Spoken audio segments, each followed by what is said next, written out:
नमस्ते दोस्तों, मैं प्रणय आपका दोस्त हमारे बैग भरो निकल पड़ो ये यूट्यूब चैनल पे आप सभी का स्वागत करता हूँ।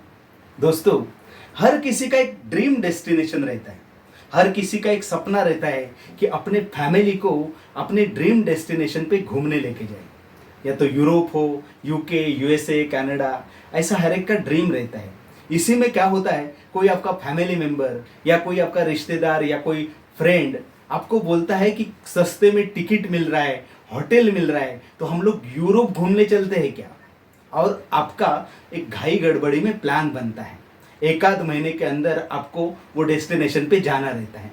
तो उसी बीच क्या होता है, आपको पता चलता है अगर आपको यूरोप जाना है तो आपको शेंगेन वीज़ा चाहिए। और शेंगेन वीज़ा के लिए आप क्या करते हैं, इधर उधर से आपको अपॉइंटमेंट आप ढूंढते हैं एप्लीकेशन सबमिट करने के लिए। तो उसमें क्या होता है कि घाई गड़बड़ी में आप डॉक्यूमेंटेशन करते हो। आपका एप्लीकेशन जाके सबमिट करने के पहले आपको पता चलता है कि आपके बैंक बैलेंस में अमाउंट कम है। कोई आपका रिश्तेदार हो, ट्रैवल एजेंट हो, जो बोलता है आपको कि आपको मिनिमम बैंक बैलेंस इतना इतना होना चाहिए। तो उसी बीच आप क्या करते हैं, अपने फैमिली से या किसी किसी फ्रेंड से एक बड़ा अमाउंट लेके 2-2.5 लाख रुपए आपके अकाउंट में ट्रांसफ़र कर देते हैं। दूसरे दिन जाके बैंक में बैंक स्टेटमेंट निकालते हो, जाके एप्लीकेशन सब डॉक्यूमेंट्स के साथ एप्लीकेशन सबमिट कर देते हो। तो दोस्तों, गलती यहाँ पे होती है। एक 10 दिन के बाद, 15 दिन के बाद आपको पता चलता है वीज़ा गॉट रिजेक्टेड। तो क्या होता है, पूरा जो अपने फैमिली ने जो सपना देखा रहता है उसके ऊपर पानी फिर जाता है। आपका होटल कैंसिलेशन, टिकट कैंसिलेशन का आपका फाइनेंशियल नुकसान भी होता है। तो इसीलिए मैं आज ये वीडियो बना रहा हूँ। आपको एक प्री प्लान बताता हूँ कि आपको अगर यूरोप के लिए शेंगेन वीज़ा चाहिए तो क्या आपको डॉक्यूमेंटेशन करना है, क्या प्लान करना है। वीडियो एंड तक देखिए दोस्तों। और आपने हमारे बैग भरो निकल पड़ो यूट्यूब चैनल को अगर सब्सक्राइब नहीं किया तो सब्सक्राइब जरूर करना, कि ऐसे ही आपको बहुत सारे वीडियो देखने मिलेंगे जो आपको एजुकेट करेंगे। आपका ड्रीम डेस्टिनेशन जो है वो घूमने जाने का सपना आपका पूरा हो जाएगा। दोस्तों, अगर आप यूरोप का प्लान करते हैं तो आपको पता है कि आपको शेंगेन वीज़ा लगता है। तो शेंगेन वीज़ा क्या होता है कि यूरोप में ऐसे 29 कंट्रीज़ है जो शेंगेन कंट्रीज़ बोले जाते हैं। वो शेंगेन कंट्री के लिए एक आपको वीज़ा लेना रहता है और एक वीज़ा पे आप वो 29 कंट्रीज़ में कहाँ पे भी घूम सकते हैं। लेकिन दोस्तों, एक चीज़ ध्यान में रखना है, शेंगेन वीज़ा के लिए एक हर एक एम्बेसी का एक बेसिक रूल है। वो रूल क्या है, अगर सपोज आप प्लान करते हैं फ्रांस, जर्मनी और स्विट्ज़रलैंड का, तो वहाँ पे अगर स्विट्ज़रलैंड में आपके 5 दिन हैं, 3 दिन आपके फ्रांस में है, 2 दिन जर्मनी में है, तो वीज़ा जो है आपको स्विट्ज़रलैंड से लेना पड़ता है। लेकिन सपोज आपके ज़्यादा दिन अगर फ्रांस में है, स्विट्ज़रलैंड के कम है, तो फ्रांस से वीज़ा आपको लेना है। तो वीज़ा जो इशू होता है वो शेंगेन वीज़ा होता है, लेकिन ये बेसिक रूल होता है। इन केस सपोज आपने 3 दिन का जर्मनी का प्लान किया, 3 दिन का स्विट्ज़रलैंड का प्लान किया, तो ऐसे केस में सिमिलर डेज में आपको फर्स्ट पोर्ट ऑफ एंट्री में आपको वो कंट्री में वीज़ा अप्लाई करना है। ये बेसिक रूल है। तो आज हम लोग देख रहे हैं स्विट्ज़रलैंड, जो ड्रीम डेस्टिनेशन है हर एक का। तो स्विट्ज़रलैंड वीज़ा के लिए अगर हम लोग डॉक्यूमेंटेशन करते हैं तो ये केस में आपको पहले एक बात ध्यान में रखनी चाहिए कि अगर आपको जाने का प्लान मई महीने का है तो आपको प्लान जो है जनवरी से करना चाहिए। आपका जनवरी से प्लान होना जरूरी है, क्योंकि ये चीज़ जो मैं बता रहा हूँ वो फ्रेश एप्लीकेशन के लिए बता रहा हूँ। जिसका पहले का वीज़ा है, यूके है, यूरोप जो घुमा है, यूएस कनाडा में घुमा है, ऐसे लोगों को कोई प्रॉब्लम नहीं आती। लेकिन जिनका पासपोर्ट फ्रेश है, जिन्होंने पहले कभी भी कहाँ पे भी ट्रैवल नहीं किया है, सपोज एक आध फारिश का टूर किया रहेगा, तो ऐसे लोगों को एक प्लान बनाना चाहिए। और वो प्लान ये होता है कि आपको 4 महीने पहले प्लान बनाना है। क्योंकि एक चीज़ इम्पोर्टेंट है, जो बैंक स्टेटमेंट आप डाल रहे हैं वो आपके हाथ में है, लेकिन ये बैंक स्टेटमेंट क्या होता है कि आप उसमें लास्ट मिनट में अमाउंट डम नहीं कर सकते। तो ऑफिसर को ऐसा लगता है कि ये इसने वीज़ा पर्पस के लिए किसी से दूसरे से पैसा लेके ये बैंक स्टेटमेंट बनाया है। तो ऐसे केस में वीज़ा रिजेक्शन के चांसेस ज़्यादा रहते हैं। तो इसीलिए मैं आपको बता रहा हूँ कि आपको जो बैंक स्टेटमेंट है वो मेंटेन करना चाहिए 3 महीने से। तो पहली चीज क्या होता है, आपको जो एप्लीकेशन सबमिट करना होता है वो VFS के थ्रू सबमिट करना होता है। आप एम्बेसी और आपके बीच में एक मीडिएटर VFS होता है। तो VFS के साइट पे जाके आपको वहां पे बुक एंड अपॉइंटमेंट करना पड़ता है VFS के लिए। तो VFS का आप अपॉइंटमेंट, सपोज आपने मई महीने का प्लान किया है, तो आपको जो अपॉइंटमेंट है मिड ऑफ मार्च का लेना है या फिर अप्रैल का मैक्सिमम आपको लेना है। तो नंबर ऑफ डेज में आपको कहाँ पे भी तकलीफ नहीं आती। सपोज एम्बेसी में अगर लोड है, काम का लोड है, वीज़ा पासपोर्ट नहीं मिल रहे जल्दी से जल्दी, तो भी आपके पास सफिशिएंट टाइम रहेगा। तो आपने सपोज एक एंड ऑफ द अप्रैल का अपॉइंटमेंट डेट लिया है, तो आपको बाकी सारे जो डॉक्यूमेंट्स आप रेडी कर सकते हैं एक्सेप्ट बैंक स्टेटमेंट। आपको क्या करना है, अपॉइंटमेंट होने के बाद ये सारे चीज के लिए ध्यान में रखना है आपको डॉक्यूमेंटेशन के लिए। तो डॉक्यूमेंटेशन में पहली चीज होती है पासपोर्ट। दोस्तों ये पासपोर्ट यूरोप के लिए 3 मंथ्स वैलिड चलता है, लेकिन फिर भी मेरे जैसे सारे एजेंट या कोई भी आपको जो वीजा गाइड करता है वो आपको बताएगा कि minimum validity after returning date आप 6 मंथ रखो। क्योंकि आपका जो टिकट है, सपोज आपने दूसरे किसी कंट्री के थ्रू वाया आपने टिकट किया है, तो वहां पे आपको इमिग्रेशन में पासपोर्ट वैलिडिटी का प्रॉब्लम नहीं आना चाहिए। तो मिनिमम आप 6 month after returning date 6 month valid passport रखो। दूसरी चीज है स्विट्जरलैंड वीजा के लिए आपका वीजा एप्लीकेशन फॉर्म। स्विट्जरलैंड आप VFS साइट पे जाएंगे तो वहां पे आपको वीजा एप्लीकेशन फॉर्म मिलता है। स्विट्जरलैंड के लिए डिजिटल फॉर्म चलता है, तो वहां पे जाके आपको वो फॉर्म फिल करना रहता है। फॉर्म फिल करने के लिए इतनी बड़ी तकलीफ नहीं है स्विट्जरलैंड के लिए। वो फॉर्म आप वहां पे जाके कंप्यूटर से फिल करके लेके जाना है आपको। तीसरी चीज है फोटो। 2 फोटोग्राफ्स लगते हैं कोई भी शेंगेन कंट्री के लिए। आपको जो स्पेसिफिकेशन है 35 mm into 45 mm, white background, 80% face, white background, dark dress, ये सारी चीज अगर आप फोटो स्टूडियो में जाते हैं तो उसको इतना ही बोलना है कि मुझे सिंगापुर वीजा टाइप का फोटो बनाना है। ध्यान में रखिए, फोटो स्टूडियो में बताना है सिंगापुर वीजा टाइप फोटो। तो स्टूडियो वाले को यह पता है कि सिंगापुर वीजा के लिए कौन सा फोटो लगता है। तीसरी चीज है कवरिंग लेटर। ये जो कवरिंग लेटर है उसके ऊपर मैं बाद में आता हूं, जो ऑक्यूपेशन प्रूफ आपको समझाते टाइम। चौथी चीज है day to day itinerary.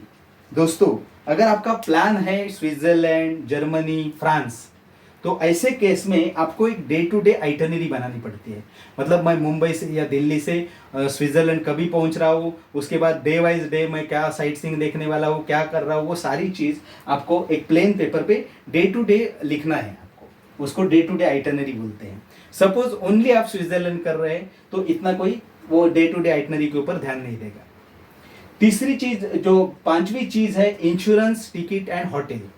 Insurance वहां पे VFS के साइट पे आपको सारे कंपनीज का नाम दिया है जो एक्सेप्ट करती है एम्बेसी। तो वो आपका ट्रैवल इंश्योरेंस कंफर्म होना चाहिए। मिनिमम आपको 15 डेज का निकालना है ट्रैवल इंश्योरेंस, या फिर आपको 3 मंथ्स, जो भी है आपका वैलिडिटी आप इंश्योरेंस का आपके हिसाब से अकॉर्डिंग एज ले सकते हैं। उसके बाद होता है टिकट। तो ये जो टिकट है, ये टिकट आपका डायरेक्ट जो स्विट्जरलैंड का टिकट है, उसके बाद इंटरनल टिकट भी आपके पास होना जरूरी है। सपोज कोई बोलता है कि मेरा अभी तक प्लान नहीं बना है, मैंने अभी तक वहां का इंटरनल टिकट किया नहीं है, तो ये सारी चीज आपको कवरिंग लेटर में मेंशन करनी होती है। मतलब क्या, कवरिंग लेटर में आपको लिखना है कि स्विट्जरलैंड से जर्मनी आप कैसे जा रहे हैं, या फिर जर्मनी से फ्रांस कैसे जा रहे हैं। ये सारी चीज आपको मेंशन होनी जरूरी है कवरिंग लेटर में, नहीं तो वो एप्लीकेशन आपका सबमिट करते टाइम वहां पे जो ऑफिसर बैठा है वो आपको बोलेगा कि मुझे ये टिकट चाहिए, तो उसको आप एक्सप्लेन कर सकते हैं। या फिर अगर यूरो रेल आप कर रहे हैं, आप बाय रोड जा रहे हैं, वो आपको लिखा हुआ चाहिए। अगर प्रोफोमा रहेगा तो बेस्ट है। तीसरे, उसके बाद होता है होटल। एक चीज ध्यान में रखना है दोस्तों, होटल आपको कंफर्म ही डालना है। स्विट्जरलैंड ऐसी एम्बेसी है, यूरोप के सारे कंट्रीज ऐसे हैं कि होटल में आपको कॉल करके पूछते हैं कि ये पर्सन का XYZ का वहां पे बुकिंग है क्या। ये चीज आपको ध्यान में रखनी है। अगर आपने किसी ट्रैवल एजेंट के पास या फिर टूर एस्कॉर्ट के साथ आपने बुकिंग किया है तो उनके काउंटर पे पूछा जाता है कि ये बुकिंग उनका है कि नहीं। अगर ट्रैवल एजेंट ने वहां पे बुकिंग किया है तो भी पूछा जाता है। तो इसके लिए होटल कंफर्मेशन आपके ट्रैवल एजेंट को भी बोलना पड़ेगा आपको कि मुझे होटल कंफर्मेशन चाहिए। उसके साथ उसका होटल का एड्रेस, नेम, कॉन्टैक्ट नंबर, ये सारी चीज़ आपको फॉर्म में भी डालनी पड़ती है। तो ये होटल कंफर्म होना सबसे ज़रूरी बात है। उसके बाद मैंने जैसे बताया कि पर्सनल बैंक स्टेटमेंट आपको अभी नहीं लेना है। जब भी आपका अपॉइंटमेंट होगा तो उसके 4 दिन पहले आपको पर्सनल बैंक स्टेटमेंट निकालना है। बैंक में जाके सील, सिग्नेचर, बैंकर का सिग्नेचर, सारी चीज करनी है। मैंने जैसे आपको बताया कि पर्सनल बैंक स्टेटमेंट में बैलेंस होना जरूरी है। तो लास्ट मिनट में आपको डंप नहीं करना है अमाउंट, किसी भाई से या किसी रिलेटिव से, मदर इन लॉ से, फादर इन लॉ से लेके अमाउंट नहीं डालनी है। तो आपको क्या करना है, सपोज आपको लगता है कि नहीं बैलेंस मेरा कम होगा, तो आपको अपॉइंटमेंट डेट जब आप लेंगे तब आपको सोचना चाहिए कि मेरा सैलरी जो है, अगर मैं जॉब कर रहा हूं, मेरा सैलरी 1 तारीख को, 2 तारीख को, 3 तारीख को आता है, तो आप बेटर है कि आप 5 तारीख का अपॉइंटमेंट लो, 6 तारीख का अपॉइंटमेंट लो। तो आप क्या करेंगे, जब आपका सैलरी क्रेडिट होगा उसके 1 दिन बाद, 2 दिन बाद आप अगर बैंक स्टेटमेंट निकालेंगे तो बैलेंस आपका इंक्रीज दिखेगा। ये मेन चीज है जो कई लोग भूल जाते हैं, उनको ये चीज बताई नहीं जाती, तो वो चीज की वजह से आपका बैलेंस थोड़ा इंक्रीज होगा। उसके बाद आईटी रिटर्न, लास्ट 3 इयर्स का आईटी रिटर्न आपको एक्नॉलेजमेंट पेज लगता है। 2 इयर्स का आईटी रिटर्न भी एक्सेप्टेबल है, पर मैं आपको सजेस्ट करूंगा कि 3 साल का अगर आईटी रिटर्न आप पे कर रहे हैं तो उसको लेके जाइए। अगर आप एम्प्लॉय है तो फॉर्म 16 भी चलेगा, तो 3 साल का फॉर्म 16 लेके जाइए। उसके बाद पूरा आपको कंप्यूटेंशियल इनकम लेके जाने की जरूरत नहीं है। एक्नॉलेजमेंट पेज, जिसको सरल पेज बोला जाता है, वही पेज आपको चाहिए रहता है। उसके बाद होता है ऑक्यूपेशन प्रूफ। अगर आप जॉब कर रहे हो तो आपको एक चीज ध्यान में रखनी है कि आपको लीव सैंक्शन लेटर कंपनी के लेटर हेड के ऊपर लेना है। अगर जॉब कर रहे हो तो वो कंपनी के लेटर हेड के ऊपर का जो लीव लेटर है उसके ऊपर ऑथोराइज पर्सन का signature, name and contact number and round seal होना जरूरी है, मैंडेटरी है। उसके बाद लास्ट 3 मंथ्स का सैलरी स्लिप्स, ये चीज आपको ऑक्यूपेशन प्रूफ जॉब करने के लिए होती है। अगर सपोज आपका बिजनेस है तो बिजनेस के लिए आप बिजनेस में कौन है, अगर आपका मेमोरेंडम है या फिर आपका कंपनी का रजिस्ट्रेशन है, जीएसटी सर्टिफिकेट है, वो ऑक्यूपेशन प्रूफ आपको प्रूव करना रहता है। तो ये जो अगर आप बिजनेस है तो कवरिंग लेटर आपका बिजनेस लेटर हेड के ऊपर जाएगा। उसके बाद अगर आप सेल्फ एम्प्लॉयड है तो आपके कंपनी के लेटर हेड के ऊपर जाएगा। अगर आप पार्टनर है तो ऑक्यूपेशन प्रूफ में आपको पार्टनरशिप डीड लगेगा। उसके बाद कवरिंग लेटर आपका कंपनी के लेटर हेड के ऊपर जाएगा, उसमें आपको पार्टनर करके लिखना है, कंपनी का राउंड सील भी मारना है। उसके बाद अगर आप सेल्फ एम्प्लॉयड है, जैसे कि डॉक्टर है, वकील है, अगर उनका लेटर हेड है तो ठीक है, नहीं तो प्लेन पेपर पे भी डाल सकते हैं। तो उनको ऑक्यूपेशन प्रूफ में आपका डिग्री सर्टिफिकेट या फिर आपका कोई फर्म है तो उसका रजिस्ट्रेशन आप डाल सकते हैं। ये चीज हो गया ऑक्यूपेशन प्रूफ के लिए। उसके बाद अगर आप पार्टनर है तो एक चीज ध्यान में रखो, अगर पार्टनर है तो आप कंपनी का बैंक स्टेटमेंट मत डालो। अगर डाल रहे हो तो पार्टनर की एनओसी भी चाहिए। अगर आपका खुद का कंपनी है तो आप कंपनी का बैंक स्टेटमेंट भी डाल सकते हो, कोई प्रॉब्लम नहीं है। लेकिन अगर पार्टनर है तो पार्टनर की एनओसी के साथ आपको स्टेटमेंट डालना पड़ेगा, बैंक स्टेटमेंट, या फिर बेटर है कि आप पर्सनल बैंक स्टेटमेंट डाल दो। उसके बाद अगर कोई हनीमून ट्रिप के लिए जा रहे हैं तो जो लड़की है, अगर आपका शादी नहीं हुआ, मैरिज सर्टिफिकेट आपके पास नहीं है, तो आपको एंगेजमेंट के 2 फोटोग्राफ्स लगते हैं। वो फोटोग्राफ्स आपको कलर कॉपी जो आपके एल्बम में से निकाल के लेके जाने हैं। प्लस आपको कवरिंग लेटर में मेंशन करना है, लड़की का कवरिंग लेटर बनाना है, लड़के का भी अलग सा कवरिंग लेटर बनाना है, मम्मी पापा की उसकी एनओसी भी लेनी है सेपर साइड के लिए। अभी अकेली लड़की किसी लड़के के साथ जा रही है टूर पे, अभी तक शादी नहीं हुई, तो दोनों पेरेंट्स का एनओसी भी साथ में डालना है। ये चीज आपको ध्यान में रखनी रहती है। एप्लीकेशन अच्छे से ऑफिसर को समझ में आएगा तभी वीजा आपका ग्रांटेड होता है। ये जो कवरिंग लेटर है उसमें आपको मेंशन करना रहता है कि embassy of Swiss new Delhi या फिर embassy of Switzerland new Delhi, उसको एड्रेस करना रहता है। और ये covering issuance of tourist visa. उसके बाद आपका पूरा पासपोर्ट का डिटेल्स, आपका आप क्या करते हैं, आपका जॉब प्रोफाइल, आपकी वाइफ क्या करती है, अगर हाउस वाइफ है तो हाउस वाइफ लिखना है, चाइल्ड क्या करते हैं, स्टूडेंट है तो स्टूडेंट लिखना है। अगर आपके साथ ये सारे डॉक्यूमेंट्स आपको रेडी करनी है। अगर वाइफ जा रही है, वाइफ अगर आपके साथ जॉब कर रही है, अगर उनका ऑक्यूपेशन भी सर्विस है तो उनके लिए भी सेम डॉक्यूमेंट्स लगेगी। अगर हाउस वाइफ है तो उनके लिए बाकी के डॉक्यूमेंट की जरूरत नहीं है। फिर भी अगर उनके बैंक बैलेंस पे अच्छा खासा बैलेंस है तो बैंक स्टेटमेंट आप सबमिट कर सकते हैं। अगर वो आईटी रिटर्न पेयर है तो वो भी आईटी रिटर्न आप सबमिट कर सकते हैं। लेकिन आपको एक चीज ध्यान में रखनी है कि वाइफ अगर हाउस वाइफ में दिखा रहा हो तो बैंक स्टेटमेंट में सैलरी नहीं क्रेडिट होनी चाहिए।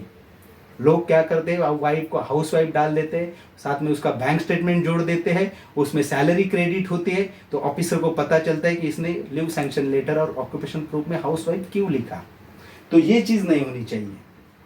तो वहां पे ऑफिसर को लगता है कि कोई मतलब उनका जो कोई प्रूफ नहीं दे रहे, तो ऐसे केस में वीजा रिजेक्शन के चांसेस हो सकते हैं। उसके बाद अगर वाइफ के साथ आपके स्टूडेंट बच्चे लोग भी जा रहे हैं तो बच्चे लोगों को आपको उनका स्टूडेंट आईडी या फिर फी रिसीट आप दे सकते हैं। अगर बच्चा बड़ा है, कॉलेज में जा रहा है, तो कॉलेज से एनओसी भी आप ले सकते हैं। सपोर्टिंग के लिए आप एनओसी डाल सकते हैं उसकी। दोस्तों ये सारी चीज में अगर मैंने जैसा आपको बताया और इतना प्लान में आपने वीजा एप्लीकेशन रेडी किया और सबमिट किया, तो गारंटी के साथ आपको कहता हूं कि आपका वीजा 100% ग्रांटेड होना है। वो रिफ्यूज होने का कोई चांसेस नहीं। लेकिन ये चीज आपको ध्यान में रखनी है, भाग दौड़ करके घाई गड़बड़ी में एप्लीकेशन सबमिट करने से कोई फायदा नहीं होगा। आपको प्लान करना है, तभी जाके आपका वीजा ग्रांटेड होगा। दोस्तों ये इंफॉर्मेशन आपको कैसे लगी जरूर बताना। अगर आपको कोई क्वेरी है तो नीचे कमेंट करके बताना। मेरा ईमेल आईडी डिस्क्रिप्शन में दिया है, मेल कर सकते हो। कोई भी चीज के लिए, दूसरे वीडियो की जानकारी के लिए आपको चाहिए तो वो भी आप कमेंट कर सकते हैं। अगर आपने अभी तक हमारे बैग भरो निकल पड़ो चैनल को सब्सक्राइब नहीं किया तो जरूर सब्सक्राइब करना। ऐसे ही एजुकेशनल वीडियो आपको मिलते रहेंगे। सारे कंट्रीज के वीजा के बारे में आपको जानकारी मिलती रहेगी। आपका ड्रीम डेस्टिनेशन एक बार सच में रियल में आप वहां पे जाके घूम के आएंगे। Thank you.